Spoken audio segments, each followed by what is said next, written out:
Hello అండి. వినండి. ఇది వినండి. నచ్చితే లైక్ చేయండి. సీతారాముల కళ్యాణం. సీతారాముల కళ్యాణం అనేది భక్తి, ధర్మం, ప్రేమ కలిసిన ఒక పవిత్రమైన ఘట్టం. ఇది రామాలయంలో చాలా ముఖ్యమైన భాగం. మిథున రాజు కింగ్ జనక తన కుమార్తె సీతను స్వయంవరం ఏర్పాటు చేస్తాడు. ఈ ఈ స్వయంవరంలో ఒక ప్రత్యేకమైన షరతు ఉంటుంది. ఎవరైతే శివధనుస్సును ఎత్తి దానిని ఎక్కగొడతారో వారు సీతాదేవిని వివాహం చేసుకుంటారు. చాలా రాజులు, యోధులు ఆ ధనుస్సును ఎత్తడానికి ప్రయత్నిస్తారు, కానీ ఎవరు సాధించలేరు. అప్పుడు అయోధ్యకు చెందిన యువరాజు రామ ముందుకు వచ్చి సులభంగా ఆ ధనుస్సును ఎత్తి ఎక్కకొడతాడు. ఆ సమయంలో ధనుస్సు విరిగిపోతుంది.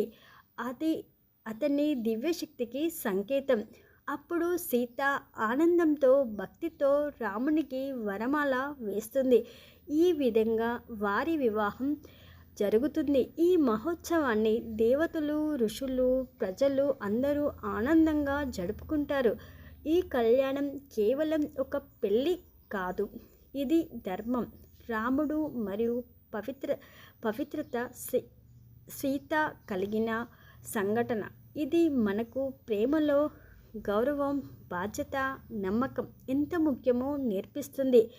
ప్రతి సంవత్సరం శ్రీరామనవమి రోజున ప్రత్యేకంగా భద్రాచలం టెంపుల్లో సీతారాముల కళ్యాణం ఎంతో ఘనంగా జరుపుకుంటారు. లక్షలాది భక్తులు ఈ వేడుకను చూడడానికి వస్తారు. ఈ కథలో సారాంశం ఏంటంటే, సీతారాముల కళ్యాణం మనకు చెప్తుంది, నిజమైన ప్రేమ, ధర్మం, భక్తి కలిగినప్పుడు జీవితం పవిత్రంగా మారుతుంది. అంతే కదా. ఎలా ఉంది? నచ్చిందా? నచ్చితే లైక్ చేయండి, సబ్స్క్రైబ్ చేయండి. మరిన్ని విషయాల కోసం మా ఛానల్ని ఫాలో అవ్వండి.